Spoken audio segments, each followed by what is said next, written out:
Hi, so today I'm going to be talking about a book series called The Promised Neverland. And I'm going to try to condense, I think it's like 18 volumes, into like 10 minutes, okay? So I'm going to go kind of fast, like a little fast, but because I really want to talk about it. I'm really excited to talk about it. But the main premise of the story, like the first part of the story, is there are kids inside of an orphanage, and one day one of the kids, like a 6 year old, gets adopted, and two 12 year olds from the orphanage. I think the oldest they get is like 12 years old in the orphanage before they get adopted, quote unquote. You'll find out later. But then but so one 6 year old gets adopted, and she forgets her teddy bear. And so what happens is one of the 12 year olds is like, "Oh, let me go bring her back her teddy bear." And so she goes to like the big gate where they get adopted, and the like mother, they call the like the orphanage, the head of the orphanage lady. They call her the mother. And so like they go there and they find out that okay, it's kind of dark. They killed the kid. They killed the 6 year old, and there are demon like figures. Like, it is essentially a human farm. And the 12 year olds see all that and they like hide and stuff like that. And they're like absolutely scared to death, because everyone would. And they realize that they are, it's essentially like the kids find out that they're animals. And there have been animal plantations, like animal farms, not animal, human farms everywhere. And the first part of the series revolves around them trying to escape the farm, which I'll spoil it because I'm going to talk about the whole book series. But they eventually escape the farm, and they escape the farm by they burn the orphanage. And so let me explain. There's three main characters. There's Emma, Ray, and Norman. Emma is kind of like a go-lucky character. She's a very like go-lucky, like strong set of morals. Like, she wants to protect everyone. Ray is kind of like an intelligent character, like he's smart and all that. And Norman is like just one of the like absolutely smartest person like in the whole crew. Like his whole thing is like massive intelligence.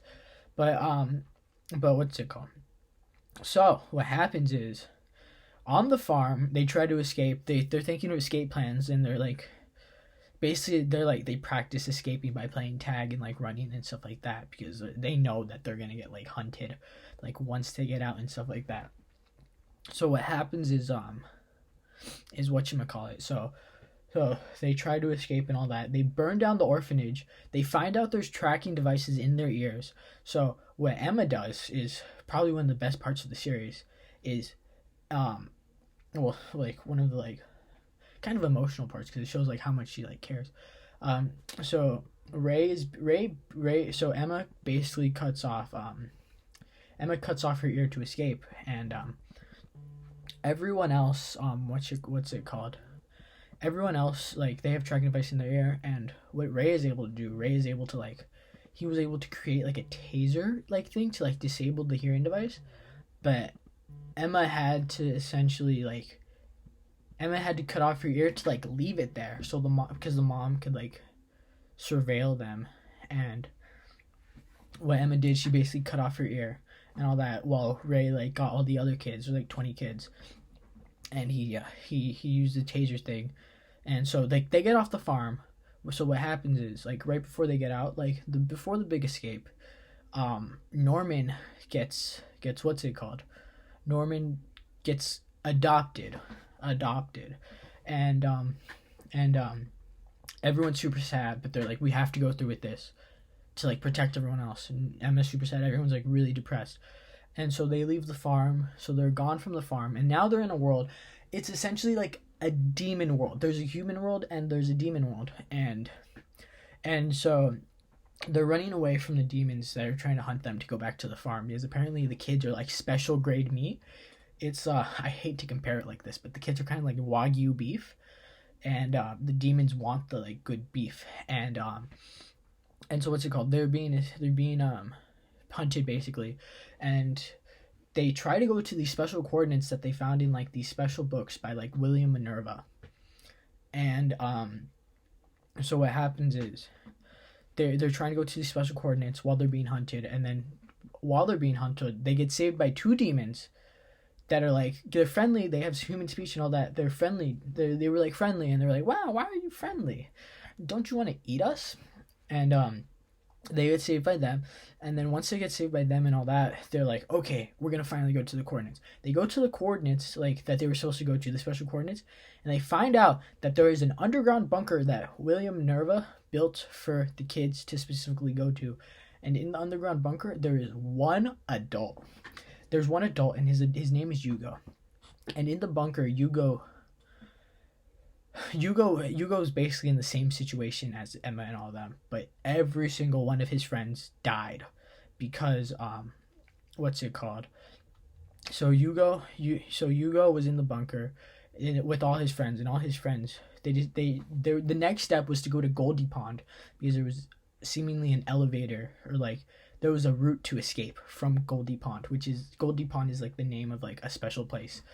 And so Hugo's friends try to go there, and they all died. All of them died but Hugo. Hugo was the only one able to escape, and Hugo's just been in the bunker just surviving. He's gone absolutely insane. And what's it called? And so Emma's like the happy person. She warms Hugo up like throughout the whole bunker thing. She like warms him up. Hugo like teaches them how to hunt in like the demon world, how to survive in the demon world and all that. And so what happens is, blah blah blah, it's kind of like they learn more about the world. It's more world building at this point. And so they're learning more about the world. Hugo's teaching them about the world because Hugo just warmed up to him. And so now they're like, so all of Hugo's friends died at Goldie Pond. And Emma's like, well, we have to go to Goldie Pond. It's the next step that we have to do in order to like go to the human world. And so they go to Goldie Pond, and at Goldie, and then so Emma, Ray, and Hugo, they all go to Goldie Pond, okay? And so what happens is, they're going there, and then Emma gets snatched up gets snatched up, and she wakes up in in a village, kind of. She wakes up in a village, and Hugo and Ray, like, they're like scared because they know Hugo knows what's happening, and Hugo just absolutely dips.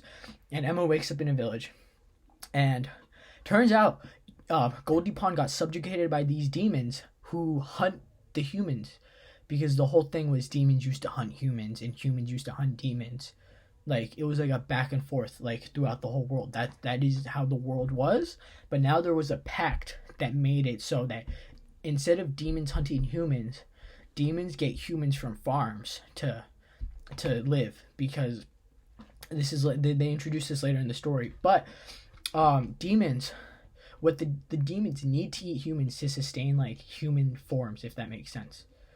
So they basically rapidly evolve from what they eat.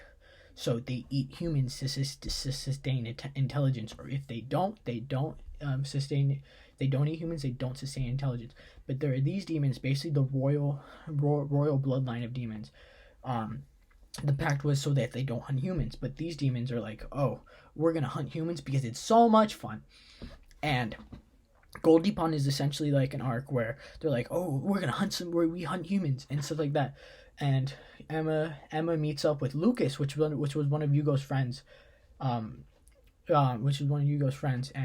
basically the whole arc is amazing. There's some amazing scenes from the arc that are just beautifully like it's absolutely beautiful. Like when you like read about it and all that. And so in Goldie Pond there's like 8 demons, and just make this quick, they defeat all the demons. They kill the strongest demon, which his name is Lewis, and Lewis was like the strongest one. And I believe Emma like shoots him. And Emma, like, throughout this whole thing, throughout like meeting like the friendly demons, Emma becomes more compassionate towards demons, and that's where like something that happens. And so what's it called?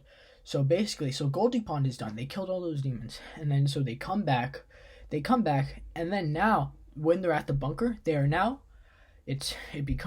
hunted by humans from the human world, because the humans from the human world are afraid that they're gonna break the pact. And when they break the pact to they break the pact. Emma wants to break the pact, like the, oh hey, the demons farm, the demons are on the farm, and the humans have their own human world, but there's human farms. And so they know that Emma wants to break the pact, and some operatives send people to, what's it called, they send people to the bunker, and what's it called, basically Hugo and Lucas die in the bunker, but they're able to fend off, like there's like some 6 deaths in the bunker because like they were human, it was humans, and humans know how to hunt humans very well. And so Hugo and Lucas and like 2 other kids die, and then basically Emma, they're all on their own, and then something that crazy happens. Norman comes back. Norman was essentially like, Norman is a part of the special family. He is a Minerva. Norman is a Minerva, and he is with William Minerva. And what Norman, this is where like a big clash of ideologies come in. So Norman wants to eradicate every single demon, and Emma wants to like save the demons, because in the story we find out the friendly demon that they met, her name was Musica, she has some special blood that allows the demons to retain their like form, like their intelligence, without the need of killing humans. But she was hunted because the demons really like eating humans, but she survived. And basically Emma wants to keep demons alive. Norman wants to eradicate all of them, and he has this whole group just completely eradicating demons. And so this is like a part that's like, I'm kind of just gonna like just skip to the end a little bit. So basically what happens is Emma finds out that she can remake the pact, and all that, and she can remake the pact. Emma wants to remake the pact. And what happens in the story is Emma's trying to do that. Norman's trying to kill every single demon because he's like, I hate that the demons did this, blah, blah, blah, blah. And whatchamacallit, I'm going to try to keep this under 20 minutes. And what's it called? So in the, like after the story, Norman has all his friends. There's a demon queen, basically, and they basically kill the demon queen and all that. Like Norman and his buddies and like Emma and all that, they like kill the demon queen, and they make Musica, who is the special demon that helped Emma at the beginning of the story, they make her the queen with the approval of Lewis. Lewis was the guy from Goldie Pond. And there's like, it's like, hey, didn't Lewis die? And it was like something where it's like, oh, he has like 2 hearts and he survived, basically. And it was like, whoa, he survived. It's something like that. It was like, whoa, that's crazy. And basically Musica becomes the queen of demons. She distributes her blood around all the demons. And basically, yeah, all the demon, it kind of, I'm gonna be honest, and then Emma remakes the pact to like go back to the human world. And so when Emma goes back to the human world, the pact is you and all your friends can go back to the world, but you have to forget all your friends. And so Emma agrees with it, and so Emma like forgets all of her friends, and Emma, they all go back to the human world, while basically the demon world is kind of like, it's like the demon world is kind of like a happily ever after thing. Like all the demons don't need to eat humans anymore. The pact is remade. They're back in the human world. No more human like farms and all that. There's all of that happened. And so now Musica's like the queen, and like every demon like sustains intelligence and all that. And yeah, and then Emma and like Emma, Ray, Norman, they all go back to the human world, but Emma forgets all her friends. But this is where I kind of really don't like it. So what happens is they have that ending, and like in the final, like in the end, they have they basically have like Emma's just alone, and then like Emma walks past the group of like kids that like she used to like she walks past her friends, and then she like remembers them. And it was like, it's kind of like a bad ending, because I was like, oh, it would have been better if she like forgot them, because it like gives it more power, if that makes sense. But yeah, that's essentially the whole story. I'm sorry it took so long. It's like 15 minutes, but I still gotta talk about a quote.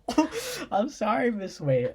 But yeah, that's basically all of it condensed. But now let me talk about a quote that Emma said. I'll sort of dissect the quote, okay? If you couldn't tell, I like talking, and also it was a long story to like talk about. So yeah, but basically Emma said, even if it's impossible, I want to escape with everyone. Let's figure it out. I don't want all of us to die, but there's no option to leave them behind. I want Connie to be the last. Connie was the kid who died in the farm. I don't want to end up like that ever again. Anyone to end up ever like that ever again. If there isn't one, then let's make a place for humans to live outside. Let's change the world. And basically I chose that quote because it kind of like cements the ideology of Emma. And Emma, she through like the middle of the story, throughout more character development, she turns into more of a set of morals than a character, if that makes sense. Like she becomes like the morals is like, oh, I want everyone to like survive and stuff like that. It shows that like there's a good heart, even after all of that happened and like the demons like and all that. Because eventually Emma's like, well, there were these two good demons, so like why can't all the other demons be good? It's kind of like that. It's kind of like she understands that the demons that are eating humans are they're victims of circumstance, and they have to do it. And so it kind of like leads to a clash between characters, because it's between Emma and Norman, because Norman wants to like just absolutely annihilate them, and Emma's more like she wants to protect everyone. And yeah, I thought that quote really summarizes her character really well, and I really liked that quote. And yeah, but yeah, that was all of The Promised Neverland, the 18 volumes that I read. It's a really good story. I definitely left out like some like stuff in the middle where it's like talking like I left out some stuff in the middle where it's like just talking about like how the farms are built and stuff like that. But like other than that, I like hit like all the main points and stuff like that. It's a long story. I really enjoyed it. I would want to read something like that again. I don't think there's something out there like that, because I would really want to find it, but I don't think there's anything out there like that. I'm kind of disappointed in the ending, not gonna lie, but other than that, like the first like I'm gonna be honest, like the first 100 chapters were really good, and then like the final 80 were like okay. But yeah, thank you, Miss Way. Thank you for listening to me, Miss Way. I'm sorry for making this so long, but I just had a lot to say, and yeah, but yeah, I'm sorry, but I'm a little talkative. Thank you.